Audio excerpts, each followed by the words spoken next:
Mzee Saluti, baada ya matokeo haya rasmi mara ya kwanza sasa Taifa Stars inafuzu hatua ya michuano ya AFCON. Furaha kiasi gani mzee wangu? Kwanza kabisa alhamdulillah, tunamshukuru Mwenyezi Mungu mwingi wa baraka na neema. Hii si kwa uwezo wetu, bali ni kwa uwezo wa kwanza kabisa Mwenyezi Mungu. Lakini pia kongole kwa wote washabiki na wanachama na wadau mbalimbali kwa kuiombea dua timu yetu. Lakini pia hongera za dhati timu yetu ya taifa, wanajeshi ambao walioteuliwa kwenda kutuwakilisha. Lakini pia hongera za dhati kwa watumishi wa serikali, hasa nikisema watumishi wa serikali wako wengi, lakini kwa kipekee kabisa Mheshimiwa DC wa Ilala Edward Mpogolo, lakini pia Mheshimiwa DC wa Temeke Sixtus Mapunda. Kwa kumuomba, tunaomba sisi hatupo Morocco, njoo tuangalie game pamoja ili na sisi tu feel happy kuwa na viongozi wetu. Lakini si hivyo tu, hongera za dhati kwa Mheshimiwa Rais wa Jamhuri ya Muungano wa Tanzania Dr. Samia Suluhu Hassan, kwamba naweza nikasema kwa utawala wake amekuwa na bahati, timu za wanawake, timu za vijana, timu mbalimbali kwenda AFCON kucheza kombe la dunia kwa wanawake. Lakini kwa mara ya kwanza, furaha yangu kubwa ni kwa mara ya kwanza tangu mimi nazaliwa 1992 na timu ya taifa tangu mwaka 1980 ilikuwa kwanza haijawahi kufuzu kwenda hatua za 16 bora. Kwa hiyo hii tusimpongeze mmoja, tujipongeze sote. Lakini hiyo naweza nikasema kwa pamoja alhamdulillah tumeweza na tumeshinda. Lakini serikali tunawaomba, in Gamondi we trust, in Gamondi I trust. Kwa nini? Mechi ya kwanza ilinipa tu saini kwamba huyu kuna kitu fulani atatufikisha. Lakini pia nionye na nitoe rai, hata kama kila mtu ana uhuru wa kutoa maoni yake, inatakiwa tuwe tuna kitu kimoja kinaitwa uzalendo. Imenisikitisha kwa mshabiki mwenzangu, mtu mdau wangu wa mpira anaitwa Kevo Lastborn, mwanao sana huyo, kila siku anakuwa anamtukana Gamondi, anaitukana timu ya taifa. Namuonya kupitia vyombo vya habari aache mara moja, tunamuomba, kwa sababu ni mtu ambaye mpira anajua. Tunaomba aje tuendeleze jeshi la kuishangilia timu hii. Lakini pia ningeomba kwa Mheshimiwa Rais, tumeingia 16 bora, ili ni ombi, sio lazima, ili ni ombi. Tunawaomba waandishi wa habari kule wapo wachache, tunaomba Mheshimiwa Rais, waandishi wa habari katika hii hatua ya 16 katika ndege yako waweze kuteuliwa walau hata 10 ili kwenda kuwakilisha, habari zisambae. Lakini si hivyo tu, katika mashabiki hatukuweza kupata mashabiki katika mechi yoyote ile wale wa kutosha. Tunamuomba sana mheshimiwa katika hilo hatuweze kutusaidia ndege kwa ajili ya mashabiki kwenda kuishangilia timu yetu ya taifa. Kwa hiyo hilo ni kongole ambao namuomba, na wanasema kwenye vitabu vya dini, bisheni ombeni mtapewa, bisheni mlango mtafunguliwa. Hapo ni kama nimeomba. Kuna kitu ambacho, kwa nini nakwambia Gamondi I trust, in Gamondi we trust.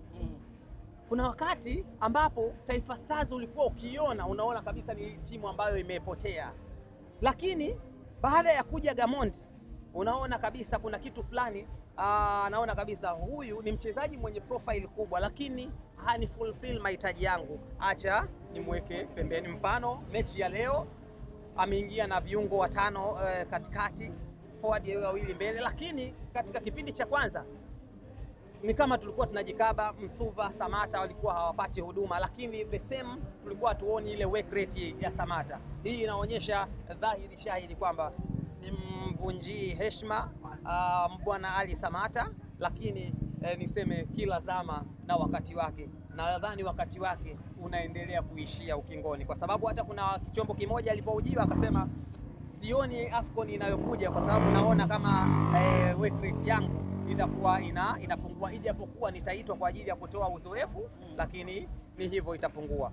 Lakini kwa kipekee Tanzania Sports Influencers Promotion, hii ni taasisi ambayo ni taasisi changa ambayo tunahitaji endorsement mbalimbali kwa ajili ya kukuza taasisi yetu.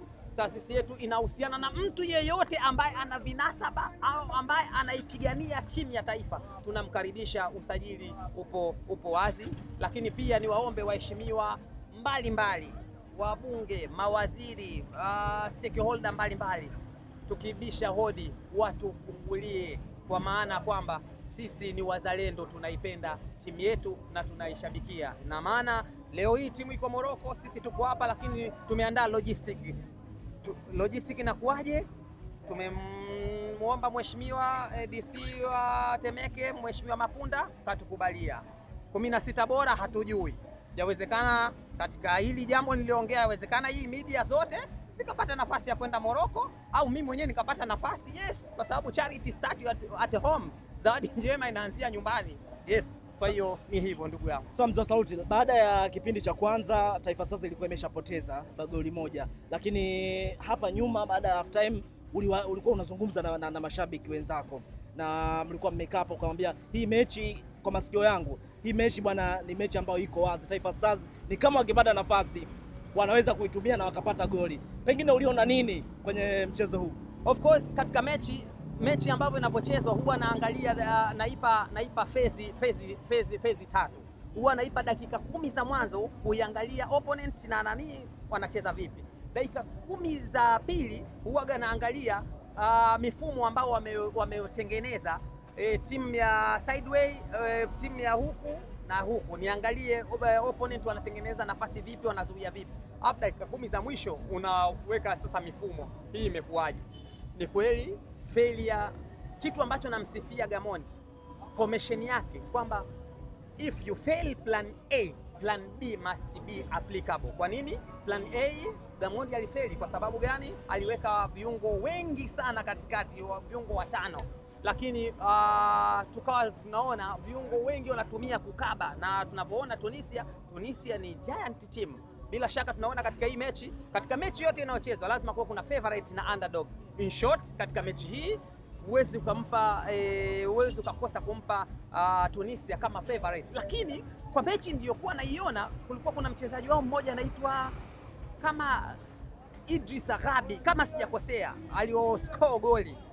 Yule alikuwa ni mwiba mno, lakini Gamondi akaja na plan B. Plan B kipindi cha pili, bwana Ali Samata ni mchezaji ambao work rate yako sio kubwa, acha nimuingize Seleman Mwalimu ambayo anaweza akatulia na mali, ili mabeki wakatulia na viungo wakatulia, tunaweza tukasogea. Ndio maana nikawa nasema hii game naona ipo open na hatukustahili kudraw hii game, tulistahili kushinda. Mfano hata penati ambao unayoitoa, nadhani umeona penati, unaona kabisa yule aliyodondoka alikuwa si mnufaika na mpira la kwanza. Lakini tuangalie hizi timu za UNAF ni timu za namna gani katika haya mashindano, kuachana na timu za UNAF katika kitu hichi cha hawa kuna seti 5. Mbona mnamaliza utamu? Maliza utamu.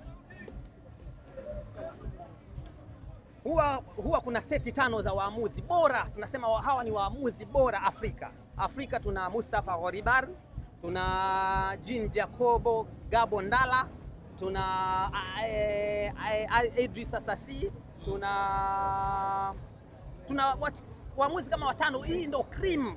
Kwa hiyo leo tumechezeshwa na mwamuzi ambao ni cream, Jean Jacobo Gabo Ndala kutoka Kongo, ambayo hiyo cream inaonyesha tu kabisa kwa nini hii mechi cream. Yani huyu mwamuzi cream achezeshe timu inatoka ukanda wa UNAF. Kwa nini? Kwa hiyo hapo inahitajika uwe na hesabu za mbali na hesabu za juu. Ile ni kweli alimshika, lakini alikuwa si mnufaika wa ule mpira, kwa sababu mpira ulikuwa ulienda sehemu nyingine. Lakini ndio tunasema alhamdulillah, hata tulichokipata tunashukuru Mungu kwa mara ya kwanza. Na mimi nitahadisia watoto wangu wakina Mokhtar, nitawahadisia wajukuu zangu kama nitabahatikiwa kupata wajukuu, kwamba mimi katika uzao wangu na mimi pia nilifanya nini? Timu ya taifa nilichangia. Maana kuna michango ya aina mbili, kuna direct way na indirect way. Direct way wametoa wachezaji kumwaga jasho na damu.